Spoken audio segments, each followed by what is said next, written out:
Hi అండి, welcome to our channel. నేను మీ MPR.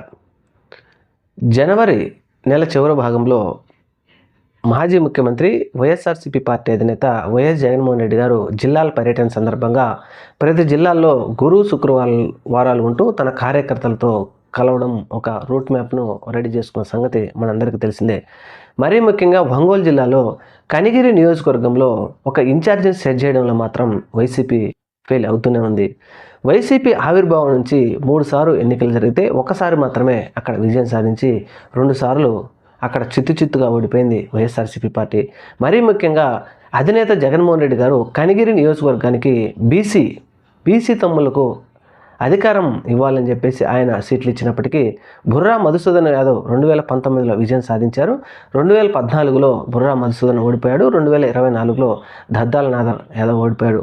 అయితే 2024లో ఖచ్చితంగా రెడ్డి సామాజిక వర్గానికి టికెట్ ఇస్తారు అని చెప్పేసి కనిగిరికి సంబంధించినటువంటి రెడ్డి సోదరులందరూ ఆశించినప్పటికీ జగన్మోహన్ రెడ్డి గారు యాదవ సామాజిక వర్గానికే మొగ్గు చూపడంతో రెడ్డి సోదరులందరూ సైలెంట్గానే ఉన్నారు.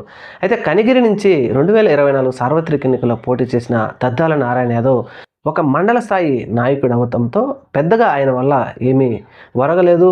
కార్యకర్తలను లేకపోతే వైఎస్ఆర్సీపీ పార్టీకి సంబంధించిన వ్యక్తులను కాపాడుకోవడంలో, ఓట్లు కాపాడుకోవడంలో ఆయన పూర్తిగా విఫలమయ్యారని చెప్పొచ్చు. ఒంటెద్దు పోకడలతో వెళ్తున్నటువంటి దద్దాల నారాయణ యాదవ్ వల్ల చాలామందికి ఇప్పటికే తల బొప్పి కట్టి ఈ వివరాలన్నీ అధినేత దగ్గరికి చేరాయని, రాబోయే జిల్లాల పర్యటనలో ఖచ్చితంగా కనిగిరి నియోజకవర్గ ఇన్ఛార్జి బాధ్యతలు మారుతాయని చెప్తా ఉన్నారు. మరీ ముఖ్యంగా కనిగిరి సిటీలోనే ఉన్నటువంటి ఎన్ఆర్ఐ రెడ్డి సామాజిక వర్గానికి సంబంధించినటువంటి ఒక పెద్ద వ్యక్తికి అప్పచెప్తారని విశ్వసనీయ సమాచారం.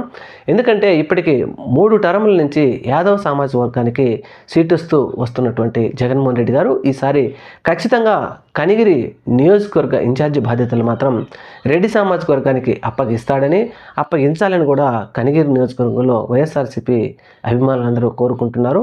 మరీ ముఖ్యంగా ఈ దద్దాల నారాయణ యాదవ్ మాత్రం ఎట్టి పరిస్థితుల్లో ఇతను మాత్రం వైఎస్ఆర్సీపీకి అతను ఇన్ఛార్జిగా ఆయన బాధ్యతలు స్వీకరించినప్పటి నుంచి అతని మెలకువలు కానీ లేకపోతే పార్టీకి సంబంధించిన వారందరినీ కలుపుకుపోవడంలో వెనకబడి ఉన్నాడని చెప్పేసి ఒక విధంగా పార్టీ వారందరూ గుసగుసలాడుకుంటూ ఉండడంతో ఇది అధినేత వద్దకు చేరింది. ఖచ్చితంగా మార్పు ఖాయమని చెబుతూ ఉన్నారు. మరి నియోజకవర్గ జిల్లాల పర్యటన సందర్భంగా వచ్చినటువంటి జగన్మోహన్ రెడ్డి గారు ఈ మార్పును తీసుకుంటారా, లేదంటే ఇప్పుడున్నటువంటి దద్దాల నారాయణకే ఒక బూస్ట్ ఇచ్చి మళ్ళా ఆయననే కొనసాగిస్తాడా అనేది రాబోయే రోజుల్లో చూడాలి. Thank you. మన ఛానల్ తప్పకుండా సబ్స్క్రైబ్ చేయండి. నమస్తే.